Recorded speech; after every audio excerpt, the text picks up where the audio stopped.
La ley Bosman, una ley que cambió el mapa económico del fútbol. ¿Vos podés creer que una ley, una decisión en Europa puede cambiar tanto las decisiones en todos los países, incluso en la Argentina? Bueno, estas cosas vamos a conversar hoy. Cómo la ley Bosman aumentó el ingreso y cómo cambió la ecuación económica en el fútbol.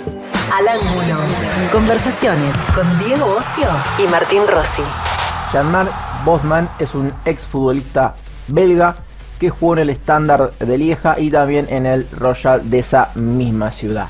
Obviamente no fue reconocido por sus virtudes futbolísticas, sino más bien por la ley que lleva su nombre. ¿Cómo sucedió todo? Al momento de jugar en el Royal, el club decide renovar el contrato, pero hacerle una baja circunstancial bastante importante de su sueldo. Él decide no aceptarla y empieza a negociar con el Dunkerque de la segunda división francesa. Pero por aquel entonces, a pesar de ser un jugador libre, el Dunkerque tenía que pagarle al club belga por su ficha. Las negociaciones no llegaron a buen puerto y Bosman fue apartado del equipo belga. Por lo tanto, Bosman decide hacer un reclamo ante la UEFA y la federación de aquel país porque sentía que el sistema de traspasos de aquel momento atentaba ante las libertades laborales de los futbolistas. Al ángulo. Al ángulo. Martín, la ley Bosman. Bueno, la ley Bosman, si vos sos una persona rica, probablemente tomés la decisión de acumular capital humano y le dediques tu tiempo. No quiero poner técnico, pero esto es muy sencillo. Vos tenés 10 años y ¿qué haces? Te pasás 8 horas por día en un potrero pateando la pelota o te la pasás estudiando, ¿sí? Y eso al final tiene consecuencias sobre dónde vos vas a terminar. Entonces nosotros empezamos a trabajar en esto de la ley Bosman con una idea de observar la realidad. Nosotros lo llamamos la maldición del talentoso. ¿Qué es la maldición del talentoso? Gente que en etapas jóvenes, en una edad joven de su vida, se ve súper talentoso y se destaca sobre la mayoría de la población. Y que luego, cuando vos lo observás más grande, le fue mal. Es decir, una persona muy talentosa que le termina yendo mal en la vida. No, después es difícil definir qué es ir bien, mal. No quiero entrar en esos detalles, pero creo que se entiende el concepto. Entonces... Y no es casuística, es estadístico. Esto se ve. Entonces, imagínate, yo te voy a hacer esta idea. Imagínate que vos vas al colegio y vos sos el que mejor juega al fútbol. Entonces vos podés pensar que tenés un futuro en el fútbol. Y vos observás la zanahoria de que te vaya bien el fútbol. Ves a Messi, ves todo el mundo sos famoso. Y vos decís, bueno, yo soy el mejor acá en el colegio. Y entonces tenés que tomar decisiones, ¿no? En tu vida. Y probablemente te tiente, porque te gusta jugar al fútbol mucho más que estudiar, lo que llamamos es seguir ese sendero deportivo, ¿no? Entonces te vas a ir y vas a tratar, en lugar de estudiar, vas a dedicarle mucho tiempo al fútbol. ¿Está bien? Ahora imagínate un caso contrario. Yo te tiro la pelota y vos le errás. Ni siquiera podés. Sos el peor del equipo. No te vas a dedicar a eso. Entonces probablemente te dediques más a estudiar. Entonces, ¿qué es lo que nosotros veíamos como una regularidad empírica? Muchos de estos chicos que eran los mejores en ese momento en el colegio, en el sendero deportivo, sobrepushearon el sendero deportivo en detrimento de la acumulación de capital humano. Pero luego... Eso se ve no solamente en los chicos, también en las familias. Que las familias incentivan eso. Las familias incentivan eso. Yo soy directivo del club de Racing y veo que hay un incentivo, hay un involucramiento de la familia. Que los padres se quieren salvar con los hijos. Absolutamente. Bueno, porque y con lo que significa eso en términos de presiones y un montón de cuestiones. La zanahoria de ganar millones de dólares es muy, muy tentadora. Y por lo tanto, si vos ves que tu hijo parece tener más o menos talento, pero bueno, ser el mejor del colegio no implica que vas a llegar, porque después hay 10.000 colegios en el país, después hay que muy pocos chicos. Y llegan muy pocos. Entonces mucha gente que es talentosa le dedica una buena parte de su tiempo, desproporcionada, a intentar llegar en el sendero deportivo, luego no llegan y eso juega en detrimento de la acumulación de capital humano. Y luego les va peor de los que no eran tan talentosos y por lo tanto directamente se dedicaron a acumular capital humano, que sería estudiar básicamente. Y ahí encontraste una diferencia de género, ¿no? Sí, ahí entra lo de la ley Bosman. Todo surgió porque nosotros queríamos tratar de entender por qué las mujeres estudian en la universidad más que los hombres. No sé si conocen esa regularidad empírica, pero en estudios terciarios en la universidad hay más mujeres que hombres. La proporción de mujeres es mayor de la de hombres. Si vos mirabas hace 60 años, en la universidad eran casi todos hombres. Y de repente empiezan a subir la proporción de mujeres, subir, y empiezan a haber un montón de teorías. La literatura es preciosa Y probablemente lo que más... lo que explicaba, lo que la mayoría decía era bueno, por ejemplo, la píldora, el efecto de la píldora, de que las mujeres puedan controlar su maternidad, lo que hace es que pueden estudiar porque no van a haber interrumpido sus estudios por quedar embarazadas y por lo tanto pueden planificar mucho mejor y eso hace que puedan estudiar. Hay un montón de cuestiones sobre paridad de género que hace que las mujeres vean que hay más incentivos para estudiar porque luego se les va a reconocer la paridad de género, etc. Y todo eso fueron explicaciones que se daban por qué las mujeres empiezan a subir su participación en las universidades. Pero pasó algo paradójico. Eso todas las explicaciones de entre 1950 y 1990. En 1990 las mujeres alcanzan a los hombres. Y todas las explicaciones permitían entender por qué habían alcanzado a los hombres. Pero la curva siguió de largo. Es decir, no es que alcanzaron a los hombres, los pasaron. Ahora son mucho más las mujeres que estudian que los hombres. Es decir, que no puedes explicarlo porque ahora las mujeres se parecen más a los hombres porque pueden planificar su vida, porque no las discriminan, etc. Eso a los hombres no lo discriminaban y podían planificar su vida también y lo pueden seguir haciendo. Quiere decir que tiene que haber algo que explique por qué las mujeres estudian más que los hombres.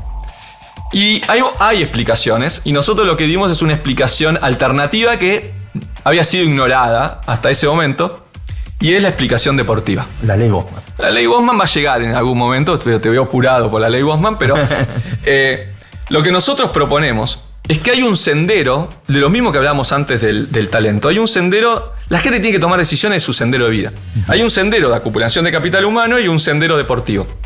Y la tentación de seguir el sendero deportivo es mucho mayor para los hombres que para las mujeres. Nosotros documentamos esto con todos los números. Desde 1990 hasta ahora, los 200 atletas mejor pagos son casi todos hombres. O sea, la productividad marginal del talento medida por salario entre hombres y mujeres es muy significativa. Yo creo que ahí yo no usaría el concepto de productividad marginal del talento, porque no sé si los hombres son más talentosos que las mujeres. Lo que estoy diciendo es que la diferencia salarial. las diferencias salariales en los superatletas son descomunales. Es decir, en fútbol todo lo que ganan plata son hombres. En rugby todo lo que ganan plata son hombres.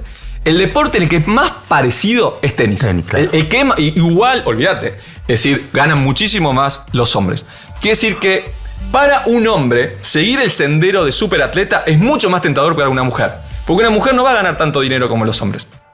Entonces, desde los 70 más o menos, esto de los superatletas que ganan muchísimo dinero no es algo de toda la historia. No sé si sabían cuándo ganaba Maradona, los salarios de Maradona cuando empieza, no eran muy altos. Entonces, el fenómeno que uno observa ahora de los atletas ganando fortuna es un fenómeno bastante contemporáneo.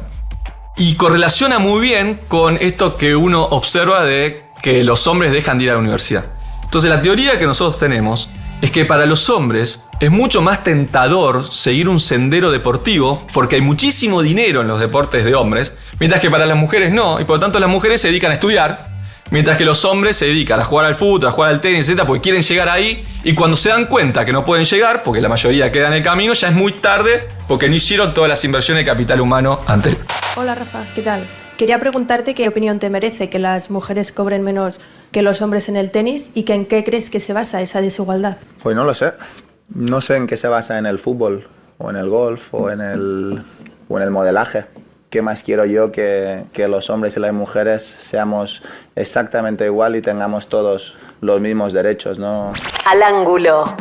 La figura de agente libre se genera con la ley de Bosman en 1995, por lo cual ahora el poder de negociación de un jugador con respecto a los clubes cambia absolutamente. Antes todo el poder de negociación lo tenían los clubes. ¿Por qué? Porque si vos no arreglabas, vos no jugabas. No podías hacer nada. Ahora, cuando se termina el contrato... Y sos libre. Sos libre, quiere decir que si vos no arreglás, te vas a donde quieras como jugador libre.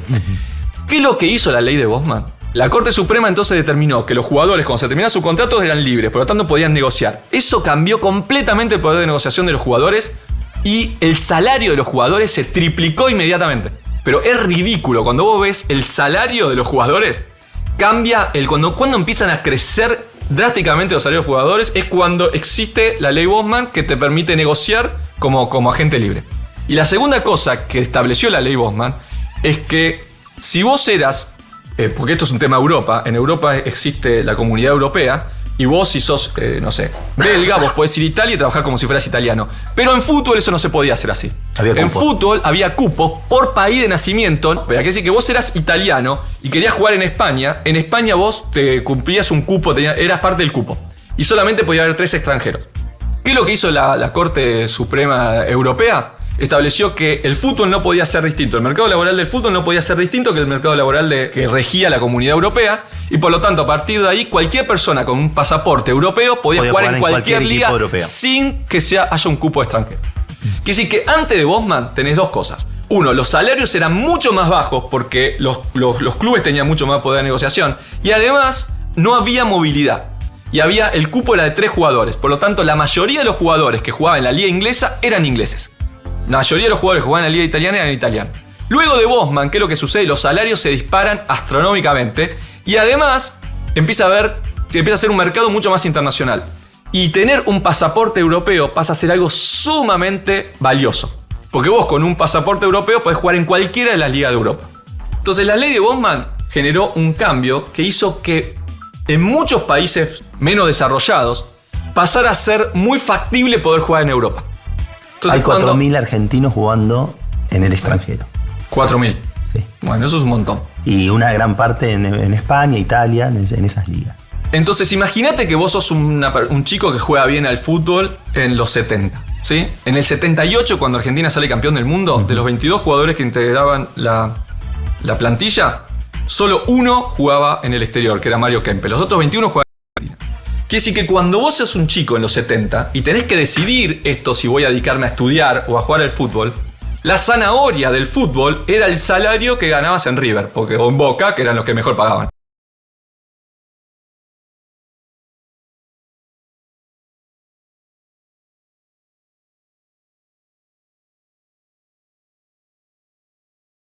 Mil veces más bajo que el salario que pagan en Barcelona. Después de Bosman, los jugadores ya no ven como su objetivo el salario de River, ya empiezan a ver el salario del Barcelona como objetivo porque se vuelve factible. Pero eso se vuelve mucho más factible en aquellos países en los cuales la mayoría de la población tiene pasaportes europeos y por lo tanto no cubre cupo. Entonces nosotros jugamos con esa variabilidad que existe entre los países. Argentina tiene muchísimos pasaportes europeos y hay otros países que no. Entonces imagínate un país que no tiene ningún pasaporte europeo. La ley de Bosman no lo afecta mucho, porque igual tiene un cupo de extranjero. No me quiero poner técnico, pero nosotros mostramos que ese incremento salarial, etcétera, que sucedió debido a la ley de Bosman y esa libertad para que en ciertos países los jugadores puedan ir a jugar a las ligas europeas, está muy correlacionado con los varones que van a la universidad. Quiere decir que en Argentina, para darte un ejemplo, cuando ahora los varones que juegan al fútbol, en lugar de vislumbrar como zanahoria el salario de River, pasan a vislumbrar como zanahoria el salario de Messi porque pueden ir a jugar a Europa, Manchester City. ¿Qué es lo que hacen? Terminan dedicándole mucho más tiempo a tratar de desarrollar sus habilidades deportivas en detrimento de estudiar. Al ángulo. Conversaciones con Diego Ocio y Martín Rossi. Una producción de RCB Media.